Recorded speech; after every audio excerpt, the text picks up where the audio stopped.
दोस्तों, जब पूरा पश्चिमी जगत भारत पर शिकंजा कसने की चल रहा है, जब अमेरिका और यूरोप के कई देश खुलेआम भारत को घेरने की कोशिशों में जुटे हैं, ठीक उसी वक्त एक ऐसा देश सामने आया है जिसने सबको हैरान कर दिया।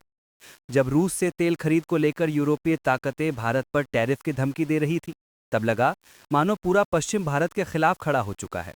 लेकिन इस उथल पुथल के बीच यूरोप से एक आवाज उठी जो भारत के साथ मजबूती से खड़ी रही। और वो आवाज किसी और की नहीं बल्कि फ्रांस की थी। फ्रांस के राष्ट्रपति इमैनुअल मैक्रोन ने साफ कर दिया कि भारत अकेला नहीं है। अमेरिका के टैरिफ और धमकियों का जवाब फ्रांस ने भारत का हाथ थाम कर दिया।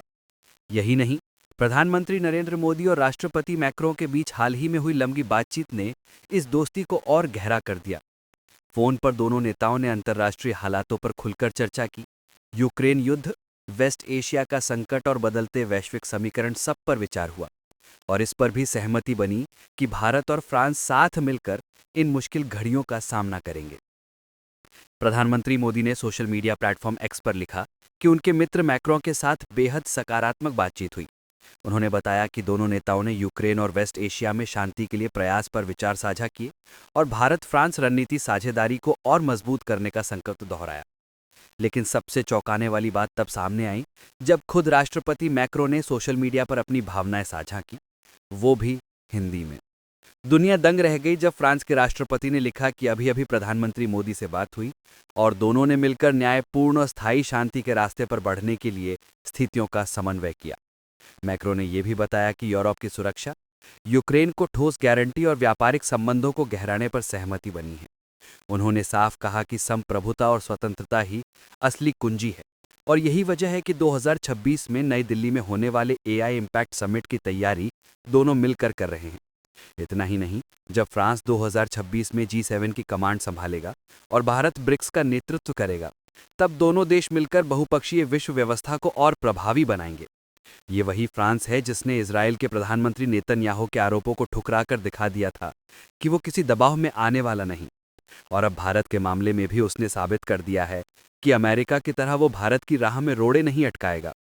फ्रांस को फर्क नहीं पड़ता कि भारत किसके साथ व्यापार करता है, रूस से तेल खरीदता है या अपने हितों को किस तरह साधता है, क्योंकि फ्रांस जानता है भारत वही करता है जो उसके लिए सही है। इसके उलट अमेरिका की बेचैनी साफ दिख रही है।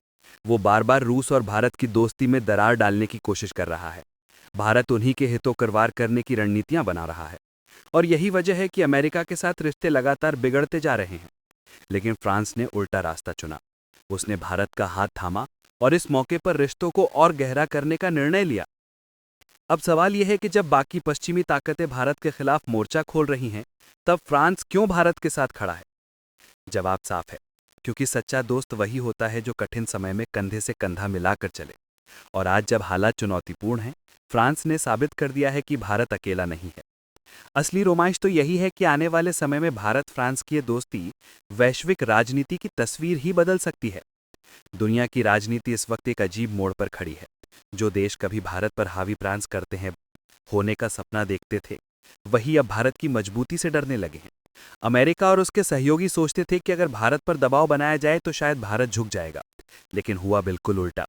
भारत ने न सिर्फ अपने ही हितों को सर्वोपरि रखा, बल्कि दुनिया को यह दिखा दिया कि अब कोई भी ताकत उसे अपनी शर्तों पर नहीं नचा सकती। यहीं पर फ्रांस का कदम बेहद अहम हो जाता है। मैक्रो का भारत के साथ खड़ा होना सिर्फ कूटनीति का खेल नहीं है, बल्कि ये संकेत है कि यूरोप के अंदर भी दरारें गहरी हो रही हैं। अमेरिका चाहता है कि पूरा यूरोप उसकी लाइन पर चले, लेकिन फ्रांस ने भारत का साथ देकर यह बता दिया कि यूरोप का हर देश अब अमेरिका की कठपुतली नहीं रहेगा। आने वाले वक्त में ये दरार और बढ़ सकती है और यूरोप के कई देश धीरे धीरे भारत के करीब आ सकते हैं। फ्रांस का ये कदम भारत के लिए और भी मायने रखता है, क्योंकि इससे भारत को पश्चिमी दुनिया में एक भरोसेमंद साथी मिल गया है। जब अमेरिका भारत को अलग थलग करने की कोशिश करेगा, तब फ्रांस उस खालीपन को भर सकता है। और अगर फ्रांस भारत के साथ रहता है, तो यूरोप के छोटे देश भी भारत के साथ सहयोग बढ़ाने लगेंगे, क्योंकि वे जानते हैं कि भारत अब वैश्विक राजनीति का केंद्र बन चुका है। ये भी संभावना है कि भारत और फ्रांस आने वाले समय में मिलकर नई तकनीक, रक्षा और ऊर्जा के क्षेत्र में ऐसे प्रोजेक्ट शुरू करें जो अमेरिका और बाकी पश्चिमी देशों को हिला दे। खासकर आर्टिफिशियल इंटेलिजेंस और रक्षा सौदों में दोनों की नजदीकियां अमेरिका के दबदबे को सीधी चुनौती देंगी। एक और दिलचस्प पहलू ये है कि ऐसी में भारत और फ्रांस की दोस्ती सिर्फ आर्थिक या तकनीकी सहयोग तक सीमित नहीं रहेगी। इसमें राजनीतिक संदेश भी छिपा है। ये संदेश सीधा अमेरिका और यूरोप को है कि भारत अब किसी का मोहरा नहीं रहेगा। जो भारत के साथ सच्ची दोस्ती करेगा वही भारत के साथ आगे बढ़ेगा। जो दबाव बनाएगा उसे पीछे हटना पड़ेगा।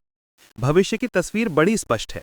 भारत और फ्रांस की दोस्ती आने वाले वर्षों में एक ऐसा गठबंधन बना सकती है जो न सिर्फ यूरोप, एशिया बल्कि पूरी दुनिया की शक्ति संतुलन को बदल देगा। और जब ये बदलाव होगा तब अमेरिका को पहली बार एहसास होगा कि उसने भारत को दबाने की कोशिश करके कितनी बड़ी गलती कर दी थी। कल्पना कीजिए कि जब 2026 में भारत ब्रिक्स की अध्यक्षता करेगा और फ्रांस G7 की कमान थामेगा, तब दोनों मिलकर एक नई धुरी बना सकते हैं। यह धुरी दुनिया को यह दिखा देगी कि वैश्विक नेतृत्व अब सिर्फ अमेरिका या उसके सहयोगियों के पास नहीं है। उस वक्त भारत और फ्रांस ऐसे मुद्दों पर तालमेल बिठाएंगे। संभावना है कि भारत और फ्रांस मिलकर एक ऐसा तीसरा रास्ता बनाएं जो न अमेरिका के दबाव में हो और न ही चीन के प्रभाव में। ये तीसरा रास्ता उन देशों को आकर्षित करेगा जो आज दबे छिपे अमेरिका से नाखुश हैं, लेकिन खुलकर कुछ कह नहीं पाते। अमेरिका ये समझ ही नहीं पाएगा कि उसकी हर धमकी दरअसल भारत और फ्रांस के रिश्तों को और मजबूत कर रही है।